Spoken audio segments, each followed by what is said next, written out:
एक मैसेज आ गया, वो नई पार्टी को फ्लैट दिखाना है ना, आता हूँ भाभी जी।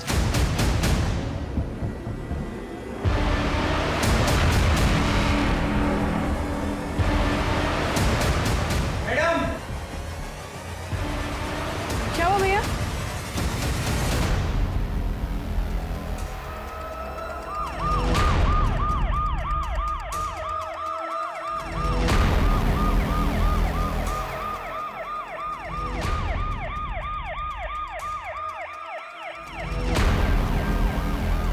नमस्कार।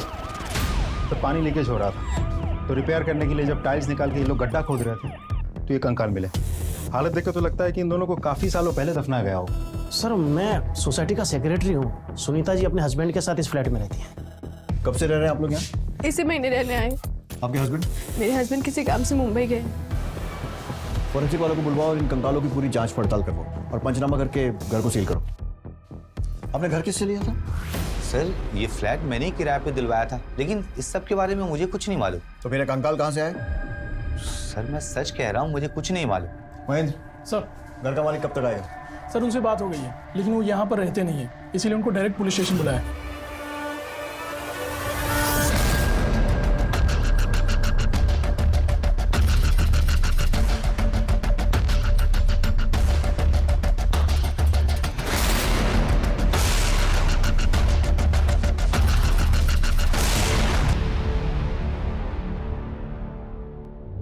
मेरी माँ का पता चला। हम कोशिश कर रहे हैं बेटा, पर जैसे कुछ पता चलेगा हम आपके मामा को इन्फॉर्म कर देंगे। और आपको पहले भी बोला था कि इस तरह से अकेले मत आया कीजिए। अगली बार जब भी आओगे अपने मामा को साथ लेके आओ। राकेश, चिंटू को उसे घर छोड़ दो। नहीं नहीं, प्लीज आप मेरी मम्मी को ढूंढ लीजिए प्लीज, मुझे उनकी बहुत याद आती है। हम कोशिश कर रहे हैं बेटा, अभी आप घर पे जाओ। राकेश जी, आपके घर में वो कंकाल कहाँ से आए? मैं खुद हैरान हूँ सर। दरअसल मैं दूसरे एरिया में रहता हूँ। मतलब इस घर में आप कभी रहे नहीं? नहीं, जब नया मकान खरीदा था तब कुछ महीने रहा था। उसके बाद जॉइंट फैमिली थी, घर छोटा पड़ने लगा। उसके बाद हम बड़े घर में चले गए। तब से इस घर में किराएदारी रह रहे हैं। उन सारे किराएदारों के नाम और पते दे दीजिए। पुराने किराएदारों के नाम और नंबर कौन रखता है? अच्छा, जब आप उस घर में रह रहे थे तब किसी से कोई दुश्मनी या फिर कोई झगड़ा हुआ था? नहीं नहीं।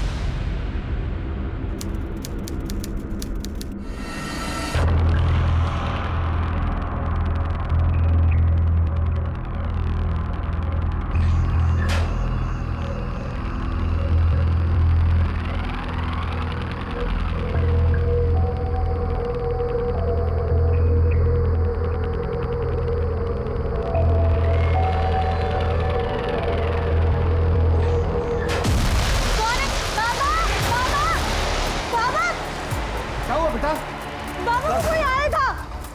कौन? चोर चोर चोर, पकड़ो! कैसे लोग हैं ना बाबा, मंदिर में चोरी करने आ जाते हैं। ये बेटा, मंदिर में सैकड़ों साल पुरानी माता की मूर्ति है, साथ में ढेर सारे गहने भी हैं। जरूर वही चुराने आया होगा। वो तो अच्छा हुआ कि तूने आज मंदिर की लाज रख ली। बस माता का आशीर्वाद है बाबा। सो तो है बेटा, लेकिन हम सब कुछ माता के भरोसे छोड़ के विश्राम तो नहीं कर सकते ना। मैं आज से यहीं बाहर सोऊंगा, ताकि चोर उचकों पर नजर रख सकूं। आजा आजा।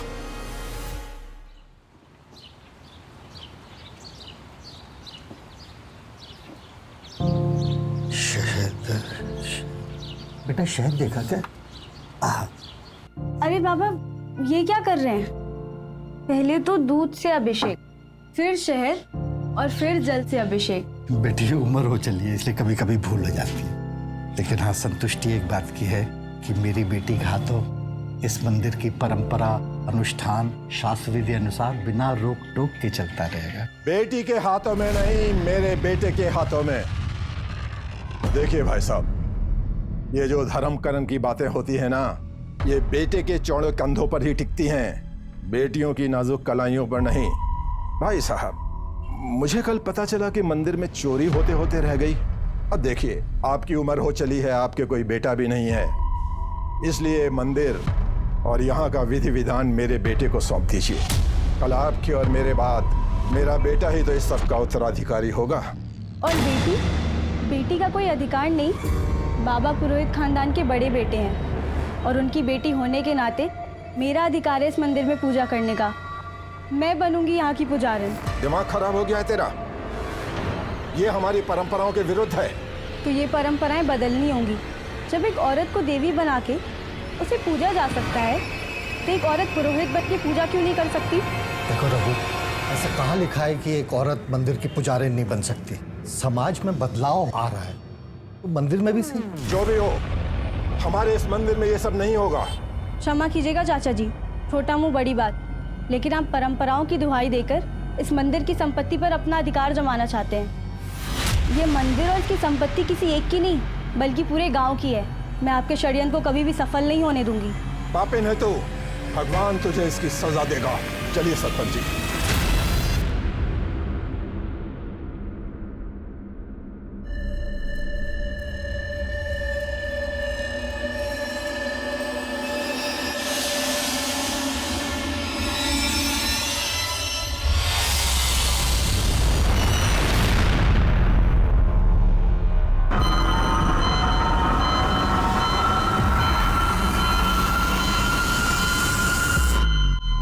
देखिए पुजारी जी, हम सभी पंचों ने मिलकर ये फैसला लिया है कि इस मंदिर की उत्तराधिकारी रचना ही होगी। बड़ी खुशी की बात है।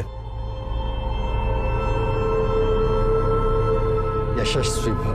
बेटा, ये बालों में क्या लगा है? अरे ये तो जटा है। जटा? पता नहीं बाबा, कब से तेल लगा के सुलझा रही हूँ, पर ये सुलझ ही नहीं रही है। और ये सुलझेगी भी नहीं। ये जटा है, जटा देवी माता का संकेत है। संकेत? कैसा संकेत? भाई साहब, इतने भोले भी मत बनिए। बालों में जटा होने का मतलब होता है कि देवी ने संकेत दिया है कि ये लड़की देवी के मंदिर में दासी और सेविका बनकर रहेगी, पुजारन बनकर नहीं। नहीं नहीं, किसी ने जानबूझ के कुछ लगा दिया होगा। कल तो बालों में कोई जटा नहीं थी। देखो सरपंच जी, भाई साहब ने तो देवी के संकेत को मानने से मना कर दिया। अगर आप भी देवी के संकेत को मानने से मना कर देंगे तो जानते हैं क्या होगा? प्रलय हो जाएगी गांव में, देवी का कोप हो जाएगा, खेत खलियान जल जाएंगे, नदी नाले सूख जाएंगे, सब कुछ नष्ट हो जाएगा देवी के श्राप से। आप सही कह रहे हैं। सुना भाई साहब, अब अगली पूर्णमासी के दिन आपको अपनी बेटी का इस गांव के मंदिर को दान करना होगा। ये सब अंधविश्वास है सरपंच जी। सरपंच जी, आप ही न्याय कीजिए। पुजारी जी, अब रचना को इस मंदिर की सेविका और इस गांव की दासी बनकर ही रहना होगा। यही हमारा फैसला है। सरपंच साहब, सरपंच साहब, सरपंच साहब सुनिए।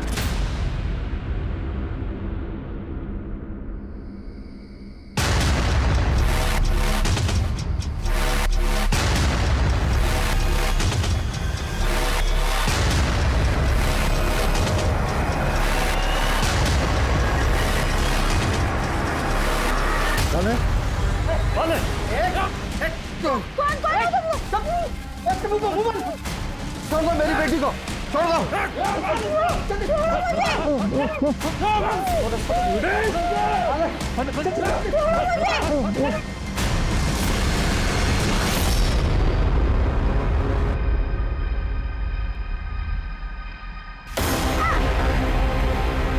ये आराम से, इतनी भी ओवर एक्टिंग मत करो।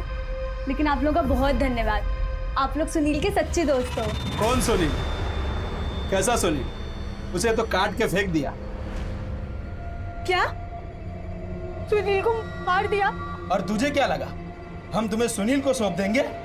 अब हम वो करेंगे जो हमें करना बनता है।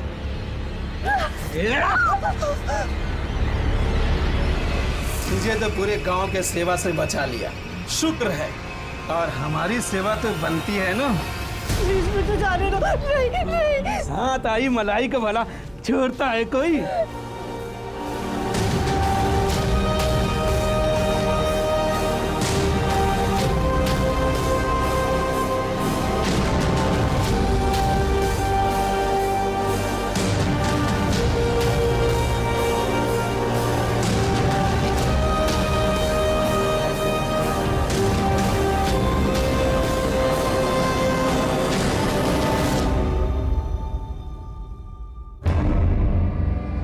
चल अच्छा है, तुझे होश आ गया।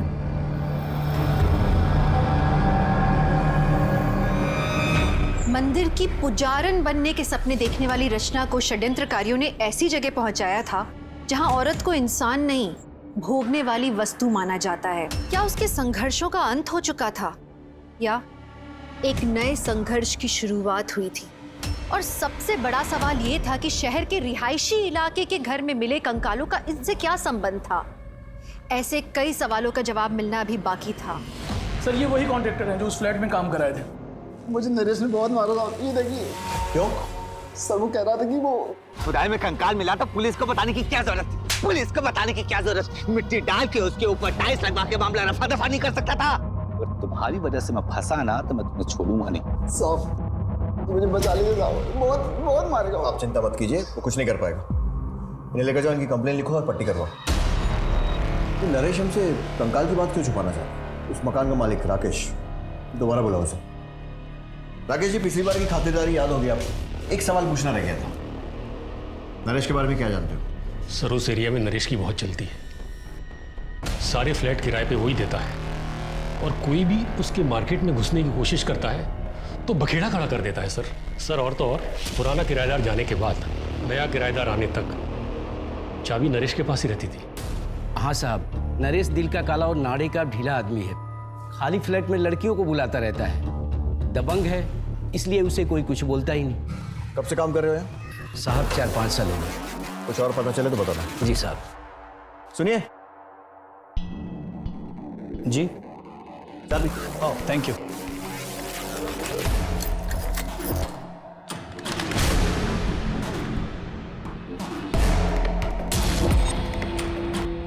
सर मेरी मम्मी का कुछ पता चला?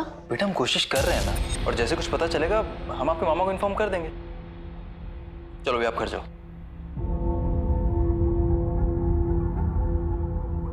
सर ये बच्चा बार बार आकर अपने माँ के बारे में पूछते रहता है। उनके मामा से कहा, लेकिन कुछ भी फायदा नहीं हुआ। एक आध बार उस एरिया में जाके देखते जहाँ पे इसकी माँ गुम हो गई है। लेकिन वो एरिया तो कुंज विहार की हद में आता है ना, तो हम इतनी मगजमारी क्यों करें? और वैसे भी एक बच्चे की कंप्लेंट पर कितना नाचेंगे हम? नहीं सर, नहीं सर। कंकाल की बात क्यों छुपाना चाह रहा था? बोल। नहीं सर, ऐसा कुछ नहीं है सर। तो फिर कॉन्ट्रैक्टर को क्यों मारा? बोल। सर वो मेरा धंधा खराब कर रहा था, उसकी वजह से उस फ्लैट में तो क्या पूरी बिल्डिंग में कोई किराए के लिए तैयार नहीं हो रहा था। तो तेरे लिए तो अच्छा ही था ना, और लड़कियां लेकर जाता वहाँ, जैसे उस ग्राउंड फ्लोर फ्लैट में लेकर जाता था। बता किस किस लड़की को वहाँ मार के दफनाया? बोल। नहीं सर, मैं मानता हूँ कि मैं वहाँ लड़कियों को लेकर जाता था, लेकिन मैंने किसी को मारा नहीं सर। मैं तो वहाँ थोड़े समय के लिए जाता था। तो वहाँ जितने भी लोग लंबे समय के लिए रहते थे, मुझे उनकी पूरी डिटेल्स चाहिए।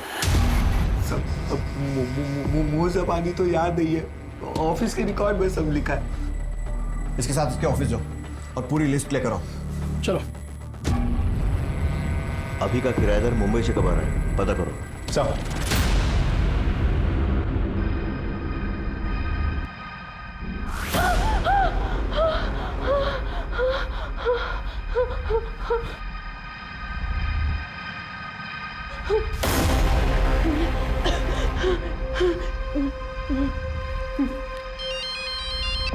हेलो। हेलो, मुझे बहुत डर लग रहा है। आप कब आ रहे हो? तू टेंशन मत ले, मैं कल सुबह की पहली फ्लाइट पकड़ते ही आ रहा हूँ भोपाल।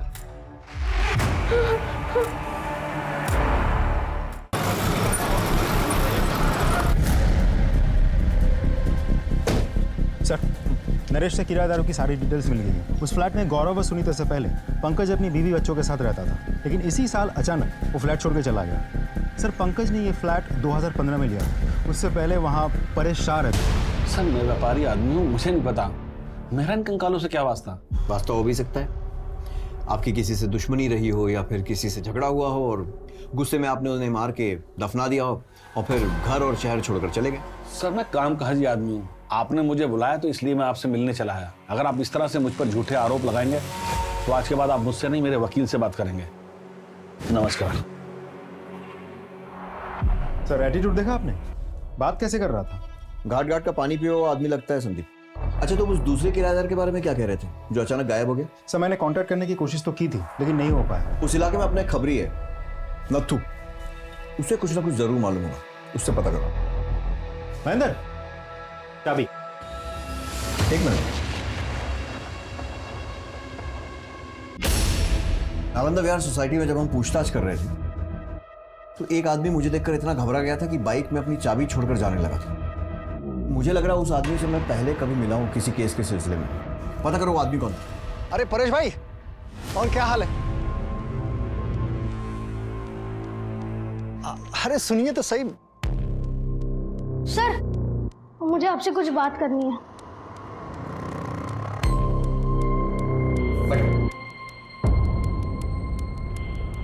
बोलो बेटा। सर, मेरी माँ खो गई है। क्या नाम है तुम्हारा? मेरा नाम चिंटू है। कहाँ रहते हो? सर, मैं विष्णुपुरी कॉलोनी में रहता हूँ, पर वहाँ के पुलिस वाले बात कर रहे थे कि मेरी माँ जहाँ से खो गई है वो इलाका आपके पुलिस स्टेशन के अंडर आता है, इसलिए मैं यहाँ चला आया। बेटा तुम्हारी माँ कहाँ से खोई? हमारे घर से ही। और घर कहाँ पे है तुम्हारा? है नहीं, था नालंदा विहार सोसाइटी में। नालंदा विहार में कौन सी बिल्डिंग? ए ब्लॉक बिल्डिंग के ग्राउंड फ्लोर पे रहते थे हम। बेटा तुम्हारे पापा का नाम क्या है? पंकज। और मम्मी का नाम पूजा। हाँ, पर आपको कैसे पता? ये तो वही घर है जहाँ पर वो तो कौन सा केस है सर? नहीं कुछ नहीं बेटा। आपने कुछ खाया? नहीं। वही इसको जूस पिलाओ। अंकल को मामा का नंबर दो, इनके मामा से बात करो और पंकज का नंबर लो और लेकर आओ उसको। जाओ बेटा। विष्णुपुरी पुलिस स्टेशन में फोन करो, पता करो इस केस की इन्वेस्टिगेशन की क्या प्रोग्रेस है। रिहायशी इलाके में घर के नीचे से मिले कंकाल से चारों तरफ अफरा तफरी मच गई। ऐसे में एक मासूम बच्चा अपनी माँ को तलाशते दर बदर ठोकरे खा रहा था। एक बच्चे के लिए माँ की ममता से ज्यादा और प्यारा क्या हो सकता है? माँ एक दिन जरूर मिलेगी, इसी विश्वास के साथ चिंटू लगातार कोशिश करता रहा। लेकिन क्या चिंटू को इसकी माँ मिलेगी? और उससे भी ज्यादा बड़ा सवाल ये था कि क्या चिंटू की माँ जिंदा थी? और अगर वो जिंदा थी तो अपने बच्चे के लिए कितना तड़प रही होगी? और ऐसी कौन सी मजबूरी होगी जो उसे अपने बच्चे के पास आने से रोक रही होगी? क्या पुलिस बेटे को अपनी माँ से मिलवा पाएंगे?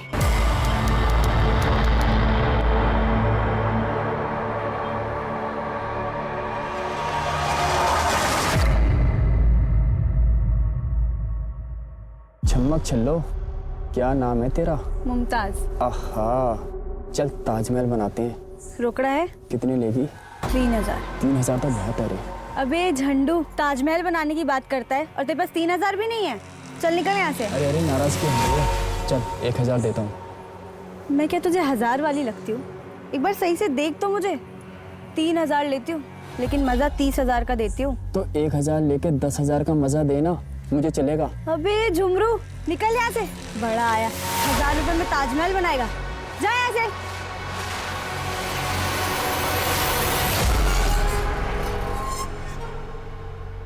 तेरा बाप गांव के मंदिर का पुजारी है ना?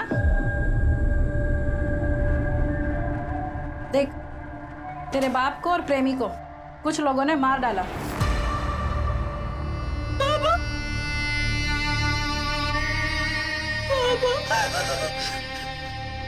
देख, तेरे जैसी अनाथ नौजवान लड़की को दुनिया वाले नोच खाएंगे। खुद से धंधे पे बैठ जा और रुआब से कमा और मर्दों को अपनी उंगली पे नचा।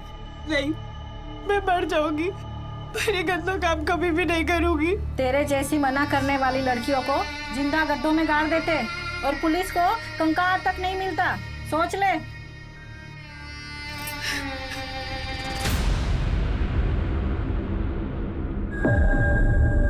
कितना लेगी? 5000। उस दिन तो 3000 में आई थी। तो उस दिन बाइक पे आया था ना, आज कार में आया, इसलिए 5000। चल ठीक है, आप बैठ।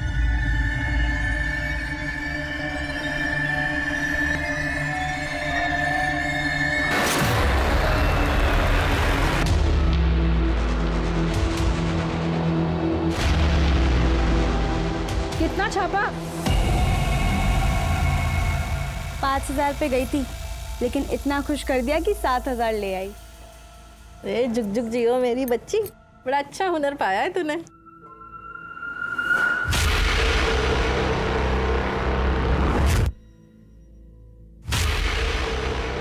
ऐसा कैसे हो सकता है? वो तो उसे तुम लोगों ने। क्या बड़बड़ा रही है? देख, तेरा पुराना सेठ आ गया। इस समय? अरे बीवी से झगड़ा हुआ होगा, तेरे पास आके दिल हल्का करेगा। जा क्या बात है? जाके सेठ का दिल बहला। क्या? अगर किसी की पत्नी गायब हो जाती है, गुम हो जाती है, तो जमीन आसमान एक कर देता है। पर तुमने तो कोई खास खोजबीन भी नहीं की अपनी पत्नी की। सर अब क्या बताऊं, मेरी पत्नी खोई नहीं है, वो किसी के साथ भाग गई है सर। ये क्या हो रहा है?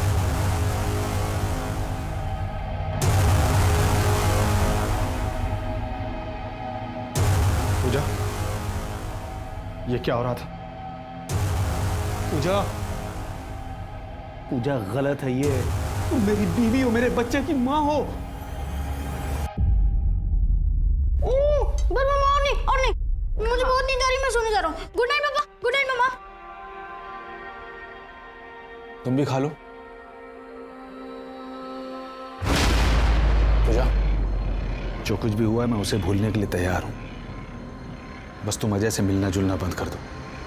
पूजा, मैं तुमसे बात कर रहा हूं, तुम देखो, हम लोग एक नई शुरुआत करते हैं, दूसरे शहर में जाकर रहते हैं। पूजा, मैंने उन्हें समझाने की बहुत कोशिश की, लेकिन वो नहीं मानी। अंत में एक लेटर लिखकर घर के सारे गहने लेकर वो अजय के साथ भाग गई। वो लेटर है आपके पास? लेटर तो जला डाला है सर। जब पूजा गायब हुई तब चिट्टू कहाँ था? अपने मामा के यहाँ था सर। समझिए, चिंटू को मामा के यहाँ भेजा, फिर पूजा और उसके प्रेमी को मार दिया और दोनों को अपने ही घर में दफन कर दिया। उसके बाद पूजा के गायब होने का नाटक, और फिर बिना नोटिस दिए घर छोड़कर, शहर छोड़कर चले गए। उस घर में मिले दोनों कंकाल पूजा और उसके प्रेमी अजय के ही हैं, है ना? सर, मैंने उन्हें नहीं मारा है और ना ही उन्हें दफनाया है। अभी भी टाइम है, सच सच बता दे। सर, मैं सच कह रहा हूं, मैंने कुछ नहीं किया, किसी को नहीं मारा है मैंने।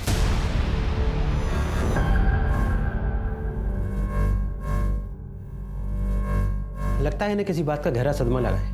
मैं कुछ दवाइयाँ लिख देता हूँ, लेकिन अगर इनके मन से डर नहीं गया तो उन्हें ठीक होने में वक्त लगेगा। सर एक रिक्वेस्ट है सर, बीवी के सपने में कंकाल आ रहे हैं, उसे मायके जाने की परमिशन दीजिए। ये रहा सर डॉक्टर का सर्टिफिकेट। आपको पता है ना, आपके घर में कंकाल मिले दो, जब तक इन्वेस्टिगेशन पूरी नहीं हो जाती कोई कहीं नहीं जाएगा। मैं रुकता हूँ ना सर यहाँ पर, वैसे ही मेरी बीवी का उन कंकालों से कोई लेना देना नहीं है सर। अगर होता तो वहाँ खुदवाती ही किया। ठीक है, उनको जाने की परमिशन दे रहा हूँ, लेकिन तुम शहर छोड़कर कहीं मत जाना। Okay sir. सर कंकालों की पोस्टमार्टम रिपोर्ट आ गई है सर। पहला कंकाल आदमी का है और दूसरा किसी औरत का। उनकी एज और टाइम ऑफ डेथ? सर इसको समझना थोड़ा कॉम्प्लिकेटेड प्रोसेस है, इसमें थोड़ा टाइम और लगेगा। रिक्वेस्ट करो, देखो जल्दी कर सके तो। सर, उस बिल्डिंग के पुराने रिकॉर्ड्स मैंने अच्छे से चेक कर लिए। 15 साल पहले वो बिल्डिंग जब बन रही थी तब 2 बार स्लैब गिरा था। फिर उसके कुछ ही दिनों बाद एक मजदूर और उसकी बीवी की कंस्ट्रक्शन साइट से मिसिंग होने की रिपोर्ट बाकी के मजदूरों ने लिखवाई थी, और फिर उसके कुछ ही दिनों बाद उन लोगों ने मिसिंग कंप्लेंट वापस भी ले ली थी। ये सब जानने के बाद उस समय के पीआई को जब शक हुआ और उन्होंने इन्वेस्टिगेट करना शुरू किया तो पता चला कि बिल्डर ने जबरदस्ती मजदूरों को मिसिंग रिपोर्ट वापस देने के लिए मजबूर किया था। 2 बार बिल्डिंग का स्लैब गिरा और उसके बाद 2 मजदूर, एक आदमी एक औरत गायब हो गए। कहीं ऐसा तो नहीं है कि किसी अंधविश्वास के कारण बिल्डर ने कुछ बली वली वाला कांड किया हो?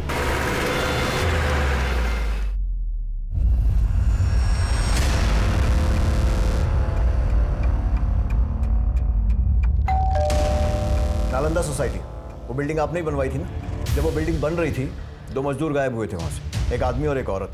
और अब जो कंकाल मिला है वो भी एक आदमी और एक औरत का ही है। मामला सामने ना आ जाए इसलिए आपने अपने मजदूरों पर प्रेशर डाला था और उन्होंने कंप्लेंट वापस ले ली थी, है ना? जी नहीं सर, तो पुलिस कंप्लेंट की वजह से मेरी बिल्डिंग का काम रुका पड़ा था और जिसकी वजह से मेरा बहुत नुकसान हो रहा था। फिर मैंने किसी तरह मजदूरों को समझा बुझा करके कंप्लेंट वापस करने के लिए मनाया। अपने गायब मजदूरों के नाम बता दीजिए। इतना पुराना रिकॉर्ड कौन रखता है सर? ये मजदूर हैं, कहीं 2 पैसा अधिक मिला यहाँ काम छोड़ के वहाँ चले जाते हैं। जब वो बिल्डिंग बन रही थी तो 2 बार उसका स्लैब गिरा था। कहीं ऐसा तो नहीं अंधविश्वास के कारण उन दोनों की नरबली दे दी गई हो? अरे सर, मैं धर्म कर्म करने वाला पंडित व्यक्ति हूँ और मैं बिल्डिंग का फाउंडेशन खुद खड़े रह करके वहाँ पर बनवाता हूँ और मेरी बिल्डिंग में ऐसा कांड हो ही नहीं सकता। आपकी बिल्डिंग में क्या कांड हुआ है और कैसे कैसे कांड हो सकते हैं वो हम पता लगा लेंगे, लेकिन एक बात ध्यान रखिए, अगर ये पता लगा ना कि इसमें आपका जरा सा भी हाथ है, आपकी खैर नहीं। सर, चोरत पुलिस स्टेशन से खाई में गिरी कार और मिसिंग डेड बॉडीज की फाइल आ गई है। करेक्ट, मनीष मिश्रा की गाड़ी खाई में गिरी थी और कार में मनीष और मीना की चप्पलें मिली थी, लेकिन दोनों की डेड बॉडीज नहीं मिल पाई थी। और भूषण मनीष का बिजनेस पार्टनर था, और मनीष के मरने के बाद सारा का सारा बिजनेस भूषण के नाम हो गया। मार क्यों रहे साहब? जिस फ्लैट में कंकाल मिले थे उसके ऊपर पहले फ्लोर पे भूषण रहता है, जानता है उसे? हाँ साहब। भूषण उस फ्लैट में गया था जहाँ कंकाल मिले थे कभी भी? याद नहीं साहब। देख, केस उलझता जा रहा है और मेरा दिमाग भी। सच बता और जल्दी बता। याद आया साहब। एक बार भूषण को अपने घर फर्नीचर का काम करवाना था, तो उसने अपने बीवी बच्चों को 8 दिन के लिए मायके भेज दिया और अपना सारा सामान नीचे फ्लैट पे शिफ्ट किया। मैंने चाबी दी थी। अब बता रही है, कब दी थी चाबी? परेश जी के फ्लैट छोड़ने के बाद और पंकज जी के फ्लैट लेने से पहले। परेश ने नवंबर 2014 में फ्लैट छोड़ा था और पंकज ने जनवरी 15 में फ्लैट लिया था, तो दिसंबर 2014 में फ्लैट खाली था, तब दी थी चाबी? हाँ साहब।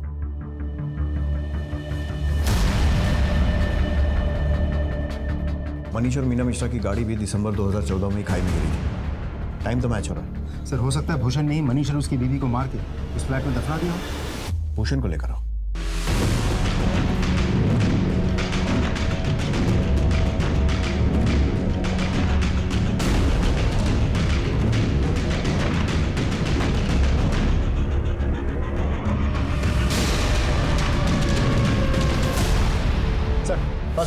भूषण बिना किसी को कुछ कहे गायब हो गया। उसका फोन भी स्विच ऑफ आ रहा है।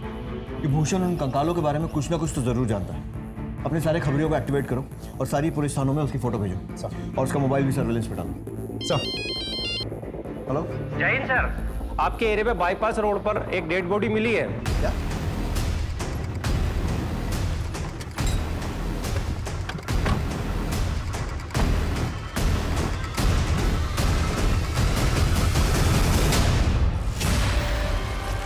सर, ये तो परेश था, अहमदाबाद वाले। सर, इनको तो गला घोट के मारा गया। सर, ये तो वही है जो उस कंकाल वाले फ्लैट में किराएदार थे। लेकिन परेश तो उसी दिन अहमदाबाद वापस जाने वाला था। अगर वो अहमदाबाद नहीं गया तो शायद किसी होटल में रुका होगा। सारे होटल्स में चेक करो, कुछ ना कुछ क्लू जरूर मिलेगा। बॉडी का पंचनामा करके पोस्टमार्टम के लिए भिजवाओ और परेश के call detail records निकलवाओ।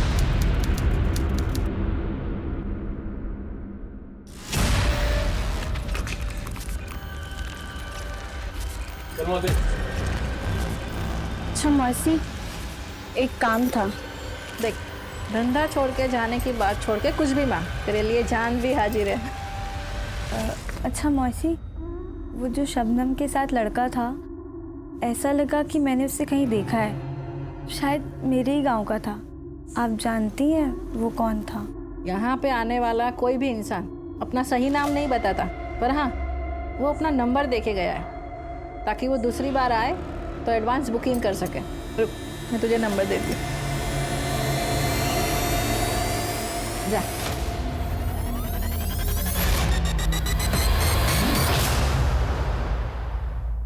Hello Sunil. रचना। सुनील, तुम जिंदा हो? मुझे लगा तुम्हें तो डकैतों ने। मुझे तुम्हारे प्यार और दुआओं ने बचा लिया रचना। तुम कहाँ हो सुनील? मैं तुमसे मिलना चाहती हूँ। मैं भी तुमसे मिलना चाहता हूँ। तुम जल्दी आ जाओ, मैं तुम्हें अभी एड्रेस मैसेज कर रहा हूँ। हो गई बात तेरे गांव वाले से? सर, कमलेश का मोबाइल लोकेशन इसी एरिया में नजर आया। सर, बॉडी तो बहुत बुरी तरह से जल चुकी है। ये तो गौरव की आईडी है। ये मंदिर और इसकी संपत्ति किसी एक की नहीं बल्कि पूरे गांव की है। कौन है? छोड़ दो मेरी बेटी को। हालत देखकर तो लगता है कि इन दोनों को काफी सालों पहले दफना गया होगा। तुम कहाँ हो सुनील? मैं तुमसे मिलना चाहती हूँ। मैं भी तुमसे मिलना चाहता हूँ।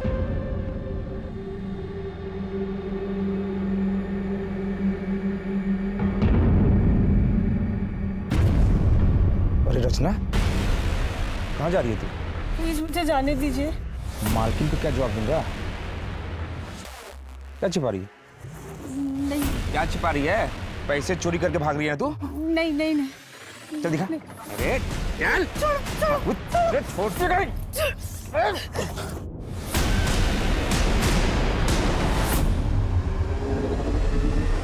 ये चोरी करके भाग रही है।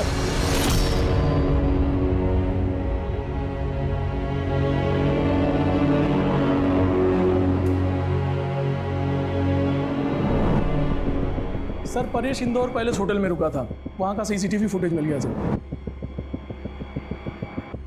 परेश इस आदमी के साथ बाहर निकला और उसके बाद परेश का मर्डर हो गया।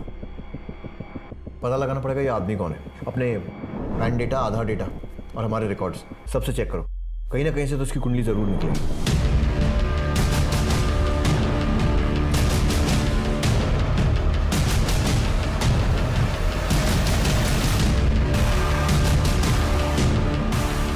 पहचानते हो? हाँ सर, ये तो कमलेश है। कहाँ रहता है ये कमलेश? यही पुरानी मंदिर के पीछे वाली गली में।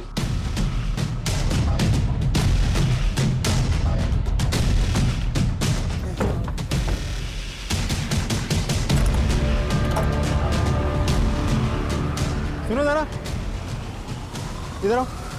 जी, कमलेश इधर रहता है? हाँ। घर पे तो ताला लगा हुआ है, कहाँ गया वो? नहीं पता। नंबर है उसका? हाँ सर। नंबर ले लो। Okay sir.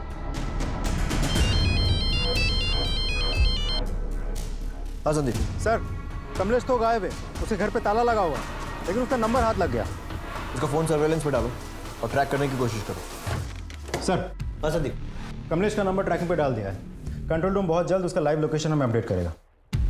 काफी टाइम लग रहा है। लेकिन सर, भूषण को ट्रैक कर लिया, हमारी टीम उसे पकड़ के लेके आती होगी। बिना किसी को बताया गायब, किस बात का डर था? हमारी पूछताछ का।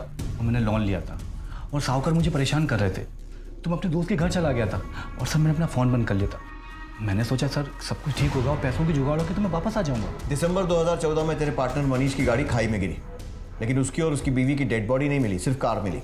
और दिसंबर 2014 में ही तूने अपने बीवी बच्चों को बाहर भेजकर फर्नीचर बनाने के बहाने अपना सारा सामान नीचे वाले फ्लैट में शिफ्ट किया। तूने मनीष और मीना को मारा और उसके बाद उन्हें उस फ्लैट में दफनाया। देखिए सर, मैं आपसे बोल चुका हूँ, ना मैंने मनीष को मारा और ना ही मैंने मीना को मारा सर। सर मेरी बात सुनिए सर, एक बात नहीं, मैं आपसे क्यों झूठ बोलूंगा सर, मैं सच बोल रहा हूँ। मैंने मनीष मीना को नहीं मारा और ना ही मैंने उस फ्लैट में उनको दफनाया। मेरी बात पे यकीन कीजिए सर, प्लीज। सर, कमलेश का नंबर ट्रैक हो गया।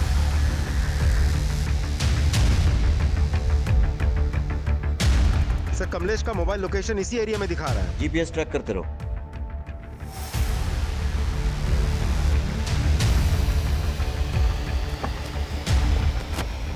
सर, लोकेशन तो यहीं कहीं दिखा रहा है। आसपास तलाशी लो। एक काम करो, इसका नंबर डायल करो। सर।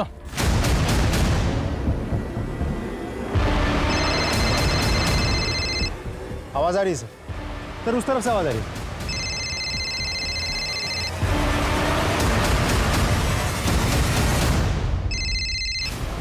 बॉडी तो बहुत बुरी तरह से जल चुकी है। सर, ये फोन। Sir, ID. ये तो गौरव की आईडी है। फोन कमलेश का और आईडी गौरव की। आसपास देखो और कुछ मिलता है क्या? पंचनामा करके बॉडी को पोस्टमार्टम के लिए भेजो। उसकी वाइफ को इन्फॉर्म करो। गौरव को कौन मार सकता है और क्यों? सर, गौरव के घर से मिले कंकालों के साथ इस मर्डर का कोई कनेक्शन तो नहीं है। और कमलेश का फोन गौरव की बॉडी के पास मिलना, यही कमलेश परेश के साथ होटल में दिखाई दिया था। इसके बाद परेश का मर्डर हो गया था। पता लगाना पड़ेगा ये कमलेश है कौन, और ये भी कि इन तीनों को मारने वाले अलग अलग लोग हैं या फिर ये तीनों केस एक दूसरे से जुड़े हैं और हत्यारा कोई एक ही है। सर, हो सकता है गौरव और कमलेश की लाइफ से हमें कोई सुराग मिल जाए। इन दोनों के फोटोज सारे पुलिस स्टेशन में सर्कुलेट करवाओ और डिटेल्स निकालो। पहले परेश और उसके बाद गौरव की हत्या ने एक नया सवाल खड़ा कर दिया था कि क्या कंकालों से जुड़ा कोई शख्स इन दोनों की हत्या का जिम्मेदार है, और अगर है तो उसकी वजह क्या है? गौरव की किसी से कोई दुश्मनी थी या फिर किसी ने कोई धमकी वगैरह दी हो? वो एक दिन अचानक मार्केट से घबराए हुए घर आए थे। क्या हो गया? आप इतने परेशान क्यों लग रहे हैं? नहीं, कुछ नहीं। मैंने पूछा भी था, लेकिन उन्होंने कुछ जवाब नहीं दिया। उनकी फैमिली में और कौन कौन है? कोई नहीं है सर, वो अनाथ थे। बचपन में ही उनके माता पिता का स्वर्गवास हो गया था। उन्होंने बोला था कि किसी अनाथ आश्रम में वो पले बड़े हैं। उस अनाथ आश्रम का नाम मालूम है आपको? नहीं पता सर। देखिए, गौरव की बॉडी हम आपको पोस्टमार्टम के बाद ही दे पाएंगे, अभी आप जा सकते हैं। पता करो कि गौरव कौन से अनाथ आश्रम में था, क्योंकि अगर वो वहां था तो गवर्नमेंट एजेंसीज के पास उसके सारे रिकॉर्ड्स हैं। हेलो, क्या? ठीक सर, एक इंटरेस्टिंग इंफॉर्मेशन हाथ लगी है।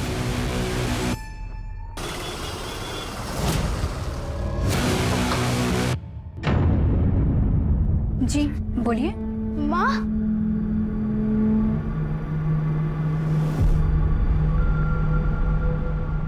I am sorry.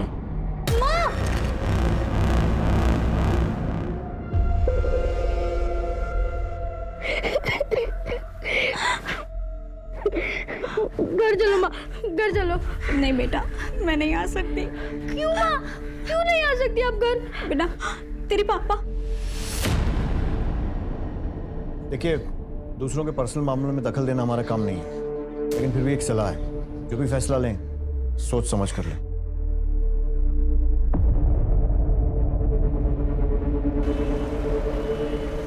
सर, गौरव की फोटो हूबहू एक आदमी से मिलती है जो 6 साल जेल काट चुका है, लेकिन जेल रिकॉर्ड्स में उसका नाम प्रसाद है। प्रसाद कौन सी जेल से छूटा? भोपाल सेंट्रल जेल में था सर, और पिछले महीने ही छूटा। कुंडली निकालो इसकी।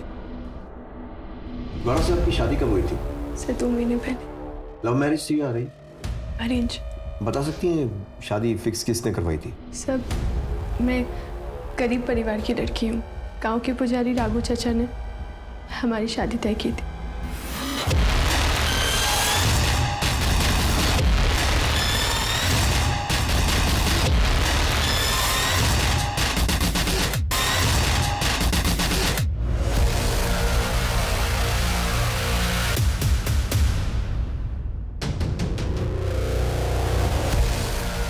चलिए चलिए चल शुरू हो जाए। बताता हूँ सर, बताता हूँ मैं। सर, मेरे और मेरे पिता की मंदिर की संपत्ति पर काफ़ी सालों से नज़र थी। मेरे ताऊ और उनकी बेटी हमारे रास्ते का रोड़ा बनी हुई थी। रचना को ठिकाने का लगाने के लिए मेरे पिता ने उसके बालों में जटा बनाई और मंदिर की पुजारन न बनने के बजाय उसे दासी बनने पर मजबूर किया। रचना अपने प्रेमी सुनील के साथ डकैतों का बहाना करके गांव से भाग जाना चाहती थी। वो सुनील मेरा पालतू था, उसने मुझे पूरा प्लान बता दिया। फिर मैंने नहले पे धैला फेंका सर। मैंने असली डकैतों से रचना को किडनैप करवाया और उसके बाप की हत्या कर दी और मंदिर पे अपना अधिकार बना लिया। इसके एवज में सुनील ने मुझसे मंदिर की मूर्ति मांगी। मैंने सोचा कि ये पीतल की पुरानी मूर्ति में रखा ही क्या है, और मैंने दे दी उसको। फिर एक दिन मुझे सुनील का फ़ोन आया और उसने मुझे बताया कि रचना जिंदा है, और तब तक मुझे पता चल चुका था कि मूर्ति बहुत कीमती है। मैंने सोचा कि शहर जाके रचना को ख़त्म भी कर दूंगा और सुनील से अपनी मूर्ति भी वापस ले लूँगा। वहाँ शहर में सुनील परेश शाह के घर में नौकर था। घर में कोई नहीं था और वहाँ पे टाइल्स का काम चल रहा था, और सुनील ने रचना को फ़ोन करके बुलाया और मुझे सौंप दिया।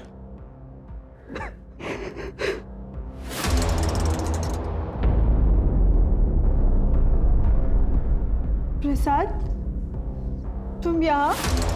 तुझे अपने रास्ते से हटाने का अधूरा काम पूरा करने आया हूँ। तुमने इसे यहाँ बुलाया जिससे मैंने इतना प्यार किया? मुझे तुम्हारी शक्ल भी नहीं देखनी है। तुझे इतनी आसानी से नहीं छोड़ूंगा। जहाँ तेरे बाप को भेजा, आज तुझे वहीं भेज रहा हूँ।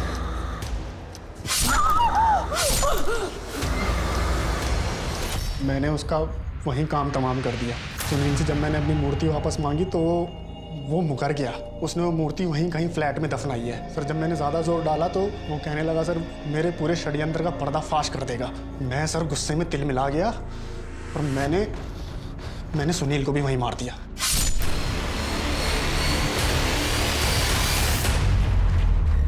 उन दोनों प्रेमी जोड़ों को वहीं दफन कर दिया, उसी फ्लैट में। सुनील का इस तरह गायब हो जाना शक के घेरे में आ सकता था, तो मैंने परेश शाह के लौटने का इंतज़ार किया और उससे मिला। उसको ये बोला कि मैं सुनील का बड़ा भाई हूँ और सुनील बहुत ज़्यादा बीमार हो गया, तो मैं उसे गांव ले जाने के लिए वापस आया हूँ। मैं वहाँ से तुरंत निकल गया, ये सोच के गया कि इस घर को या तो मैं किराए पे लूँगा या फिर खरीद लूँगा, जिससे कि मूर्ति मेरे हाथ में आ जाए। परेश और कमलेश को कैसे मारा? सर, सुनील ने मुझे बताया था कि उसका मालिक परेश शाह हर साल 2 बार तीर्थ यात्रा पर जाता है। तो सर, उसकी गैर मौजूदगी में मैं चोरी छुपे उसके फ्लैट में घुसा और मूर्ति खोजने लगा। कौन है? सर, जब रात को मैं मूर्ति खोज रहा था तो कमलेश, जो वहाँ पहले वॉचमैन था, उसने मुझे देख लिया। सर, मैंने उससे बहुत मिन्नतें की, उसे पैसे देने की कोशिश की और वो सर मान गया। उसने मुझसे पैसे लिए और चुप रहने का वादा किया। मुझे मूर्ति पाने का बहुत जुनून था सर, मुझे वो मूर्ति चाहिए थी। मैंने अपना नाम बदला, शादी की, और गौरव नाम से उस फ्लैट में रहने लगा जहाँ पे मूर्ति दफन थी। मैंने उस घर में रहते हुए उस जगह को आइडेंटिफाई कर लिया था जहाँ मूर्ति थी।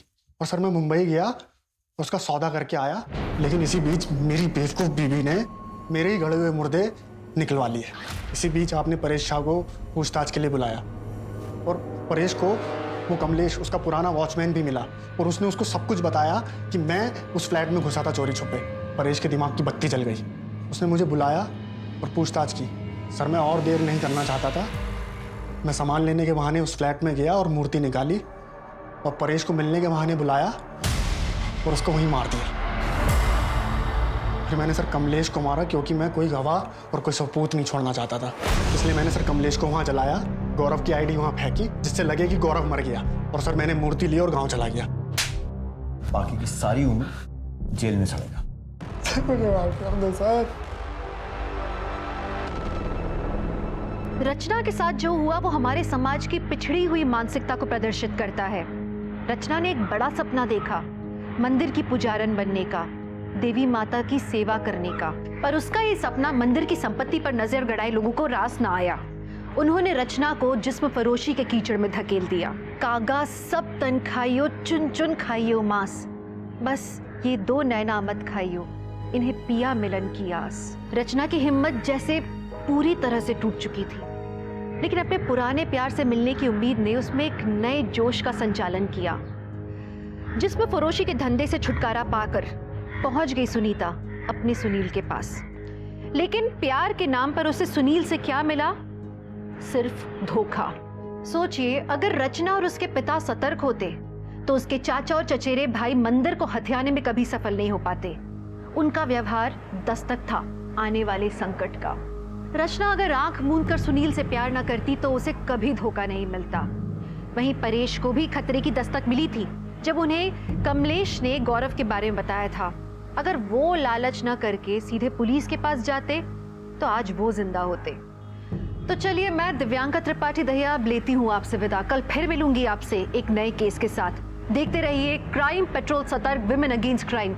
एक औरत पे वार, अब हर औरत का भार।